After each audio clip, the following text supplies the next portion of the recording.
আসসালামু আলাইকুম রহমতুল্লাহি বারকাতু। শুভ সন্ধ্যা, শুভ বিকাল বন্ধুরা, আপনারা সবাই কেমন আছেন? আশা রাখি সবাই ভালো আছেন। তো আপনাদের সম্মুখে কিছু একটা কথা আমি জানানোর জন্য আসছি, যাতে আপনারাও জানতে পারেন বা আমিও কিছু আমার মনের ভাব আপনাদের সম্মুখে বলতে পারি। আমার জীবনের কিছু হিস্ট্রি।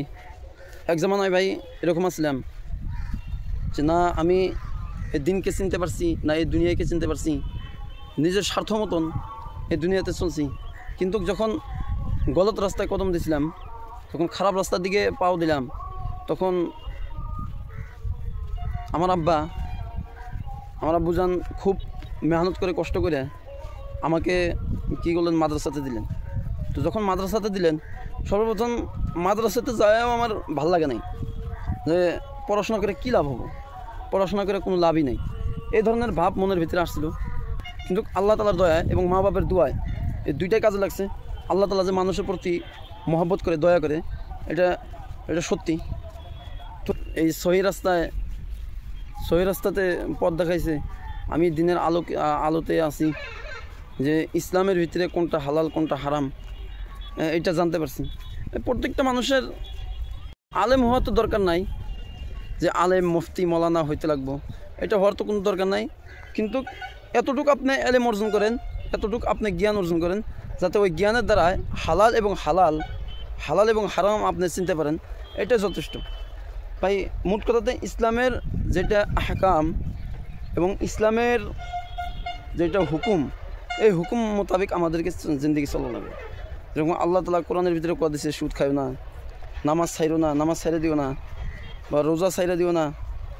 এগুলো বস্তু যেটা মেন, মানে ইসলামের যেটা মেন বস্তু, ওইগুলো বস্তুই আমরা ফলো করি, ওগুলো বস্তু আমরা ইবাদত করি। তো আল্লাহ তালা আমাদের উপরে সন্তুষ্টি হয়ে যাবো, রাজি হয়ে যাবো, এটার মেন উদ্দেশ্য। তাছাড়া ভাই দুনিয়ার বস্তু এগুলো সব ধোকা।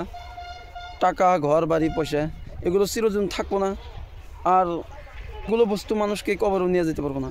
মানুষ যখন মরে, কবরে এখন সমস্ত বস্তু দুনিয়াতে ছেড়ে কী করে কবরে যায়। কবরে যাওয়ার পরে পরবার শান্তি, না দুনিয়া কামান হারছে নাকি কবরের সুখ শান্তি পাইছে, কোনো ধরনের সুখ শান্তি নেই কবরে তার, এরকম অবস্থা হবে। তো দুনিয়ার চক্করে না পেরে আমরা কিছু আখেরাতে তৈরি করি, যাতে আমাদের আখেরাতে ফায়দা হয় বহুত। ইনশাআল্লাহ আমিও আখেরাতে তৈরি করি, আপনারাও আখেরাতে তৈরি করেন, দোয়া করেন। ইনশাআল্লাহ আমি যাতে পরিপূর্ণ দিনের উপরে চলতে পারি এবং আওয়ামকে আমি পরিপূর্ণ দিনের ভিতরে চলাতে পারি, এটা আপনাদের কাছে আমার কামনা রইল। আমার জন্য খুব বিশেষভাবে দোয়া করবেন।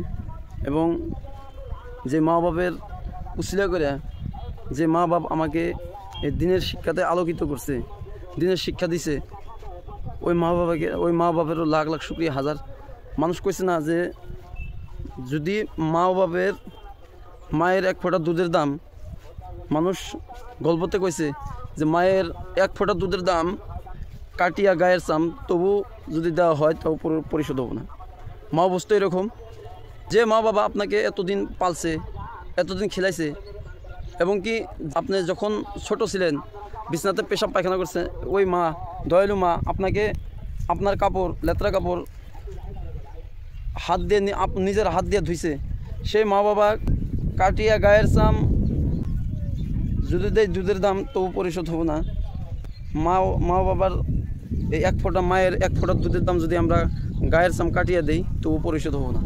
আমরা ওই মা বাবাকে দেখি, ওই মা বাবার খেদমত করি, এটাই কামনা রইল। আসসালামু আলাইকুম রহমতুল্লাহ।